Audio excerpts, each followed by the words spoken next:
Sveiki, brangiai. Šiandien ką tik išėjau iš Šiaulių apskrities vyriausios policijos komisariato. Buvau užkviesta apklausai dėl 2 mano komentarų socialiniam tinkle Facebook. Ir toks įtarimas labai, aš praeitą savaitę, kaip sakant, paskelbiau savo socialiniuose paskyrose, kad apie ketinimą dalyvauti Šiaulių merės rinkimuose. Ir iš karto ten po dienos ar 2 sulaukiu skambučių iš policijos, labai taip keistai. Pirmą paskambina mano broliui, su kuriuo mes turim teismų ir konfliktų, ir po to mano mamai skambina, nes mato, telefonas iš manęs yra konfiskuotas su SIM kortele. Dėl kitą komentarą apie Čarlį Kirką nužudimą, kur piktinausi ir kad nužudė jauną politiką žmonės, kurie susiję su LGBT. Tai aš turėjau kratą. Ta krata vyko prieš teismo posėdį su Jolanta Baškienė, dieną prieš teismo posėdį su Jolanta Baškienė. Turėjau kratą namuose. Atėmė iš manęs, konfiskavo mano telefoną, SIM kortelę, konfiskavo mano planšetę. Čia vyko, nepamenu dabar, sausio mėnesio pabaigoje, vasario pradžioje gal. Ir jokių žinių neaišku, kas vyksta, ar vyksta, ką daro, turbūt stebi kiekvieną mano komentarą visur, kur aš ką rašau. Ir bando rinkti medžiagą prieš mane, kad būčiau vėl teisiama už kažką, už komentarą. Ir žodžiu, tai sulaukiau praeitą savaitę, kadangi atsisakiau dėl tokio menkniekio važiuoti, kaip sakant, duoti tų kažkokių parodymų, kur čia nėra ką duoti. Nėra ką duoti ir viskas yra surašyta ant baltą, juoda ant baltą surašyta. Ką čia gali duoti, kokius parodymus? Tai atvežė man į namus policijos pareigūnai šaukimą į apklausą. Važiavo į namus. Kokie mes turtingi esam, kad dėl komentarų siuntinėti pareigūnus, ką asmeniškai man įteikti šaukimą, kai galima tą padaryti elektroniniu paštu. Ir mūsų valstybė šiandieną yra praskolinta. Milijardus turim skolų. O mūsų valstybinės įstaigas, mūsų valstybinių institucijų tarnautojai neskaičiuoja. Dėl smulkmenų važiuoji su mašinom 50 km. Toks mūsų valstybės valdymas. Tai dabar skaitau, už ką man yra 2 pareikšti įtarimai. Tai vienas yra pareikštas įtarimas dėl teisėjas ir prokuroras įžeidimo. Dabar žiūrėkit. Čia vasario 12 dieną, kada mane nuteisė tas pirms teismas dėl tų visų pasisakymų dėl Seimo rūmų. Ir ten dėl tų žydų ir dėl Antausio brolio. Mane nuteisė 75 parom, kur negalėjau gintis, kur aš negalėjau gintis, kur negalėjau pateikti savo, kaip sakant, turimus įrodymus. Iš vis Seime teisme normaliai dalyvauti. Ir žodžiu, čia dabar už ką buvo apklausta ir man yra iškelta ikiteisminis tyrimas su tolesnė eiga link baudžiamosios bylos. Dabar. Tai ne mano Facebook paskyroje šitas buvo komentaras, o buvo ETA Plus. ETA Plus, gerai įsidėmėkit, ETA Plus portale, ETA Plus portale, kur, visokias kaip žinias daro reportažus. Buvo patalpintas vaizdo įrašas apie mano tą nuteisimą. Ir aš parašiau, kaip sakant, komentarą. Ir tokį jau, kaip sakant, taip kaip jaučiausi. Ir tą, ką galvojau apie tiek tą teisėją, tiek tą prokurorę, kurios nedirba Lietuvai. Jos nedirba Lietuvai ir Lietuvos valstybės žmonėm. Jos nedirba priesaikai. Ir aš tą galiu įrodyti.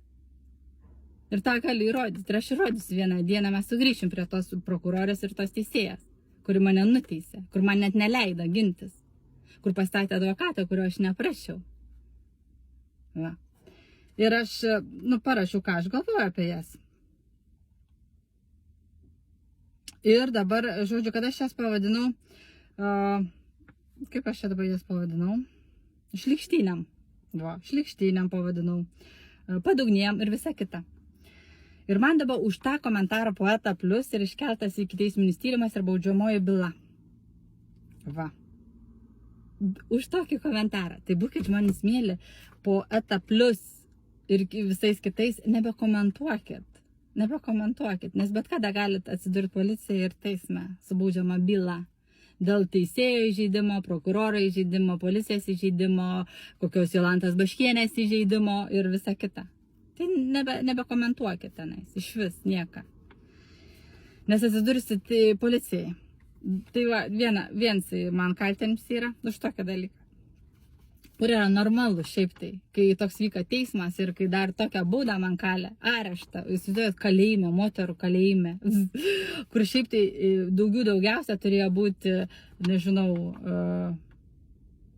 tiesiog įspėjimas to nedaryti daugiau, tokių video įrašų, nes nieks nenukentėję, nieks jokios žalos nepatyrė, tik yra įsižeidę jausmai korumpuotų politikų pas mūsų. Korumpuotų kaip konservatorių, skvernelistų, laisviečių, liberalų. Šitų. Nu, jie labai įsižeidus yra. Jie labai gin kitataučius, labai gin visokius iškrypelius, pedofilus, kitos orientacijas, kurie pisas per šiknas. Ir visa kita. Nu, jie labai myli, bet jie nemyli, nekenčia Lietuvos, lietuvių. Ir jie nori valdyti Lietuvą. Padaryti savo, kaip sakant, savo namais, savo nusavybę. Kad lietuviai jiem tarnautų, subines laižytų ir galus čiulptų. Toliau, antras man tasai kaltinimas yra. Tai apie pasisakymą dėl tų sporto rūmų. Irgi čia buvo vasario 15 dieną mano paskyroje parašytas apie sporto rūmus, kada pirmas jų pranešimas išėjo, kada ten pasisakė žydai, kad jie nori, kad tie sporto rūmai būtų palikti jiem. Nes kaip memorialumas, prisiminimas, atminimas dėl kažkada išžudytų jų gentainių. Nu, blemba, kiek galima? Kodėl kitų tautybių atstovai pas mus turi daugiau teisių negu lietuviai? Kas man tą gali atsakyti šitą klausimą? Kodėl kitų tautybių atstovai Lietuvoje turi daugiau teisių negu Lietuvoje gyvenantys žmonės, kurie kovojo, kad iš vis apskritai būtų valstybė šita, kad būtų kalba, kad kultūra, tauta. Ir tie žmonės, kurie kovoja, kad išsaugotum tokius mums labai svarbius istorinius pastatus, kaip Vilniaus sporto rūmai, kurie yra šiandien griuvėsiai patapę dėl tų prakeiktų asmenų. Mes esam tampami po policijas. Ir mūsų teisėsaugos atstovai nedain, kas čia yra. Dirb savo va tokiem atstovam. Ir mes visus žinom, jau, kaip sakant, yra surinktas tasai sąrašiuks. Va, per visą tą laiką, kiek čia mani tampa, jau 2 metai, beveik greitai bus, yra sąrašiuks. Nes kiti nein pareigūnai atsisaka, nedalyvau tokiuose dalykuose. Bet yra kas dalyvauja, dar gal ir pinigus gauna. Prokuroriai, ikiteisminio tyrimo tyrėjai, teisėjai, taigi yra visas sąrašiuks. Ir mes anksčiau ir vėliau grįšim, kodėl tie žmonės bendradarbiavo. Ir jie prieš žmonės, prieš lietuvius, kurie kovoja, kurie atsisakė visko tam, kad išsaugotų valstybę mūsų, kad mūsų karų čia nebūtų Lietuvoje, kad lietuviai čia gyventų, kad tie patys policininkai turėtų darbą apskritai, kad gydytojai turėtų darbą. Nes su kiekvieną dieną su tokiais žmonėm kaip konservatoriais, liberalais, visokiais skvernelistais, laisviečiais, visokiam Baškienėm, valstybinių institucijų, kaip sakant, policijoje, ligoninėse, mokyklose darbuotojai tai mažiai, atlyginimai ten nedidai, sąlygas negeriai. Ir mes kovojam, kad mes turėtume tas institucijas, kurios tarnautų Lietuvos žmonėm, o ne kažkokiems kitataučiam, kurie čia bet kokiom sąlygom, bet kokiom priemonėm nori sunaikinti lietuvius. Tas esu gryna, pavyzdys esu. Kaip kitataučiai, šiuo atveju žydai, persekioja lietuvius. Dėl to, kad nori, kad išsaugotume savo, kaip sakant, mums svarbius kultūrinius paveldus. O jie nori iš mūsų atimti. Ir man dabar yra antras, už tą pasisakymą, man yra antrą baudžiamąją bylą iškelti. Pradėti sakyti teisminis tyrimas ir baudžiama byla už neapykantos kurstymą prieš kitataučius. Įsivaizduojat? Va iki tokio lygio einam.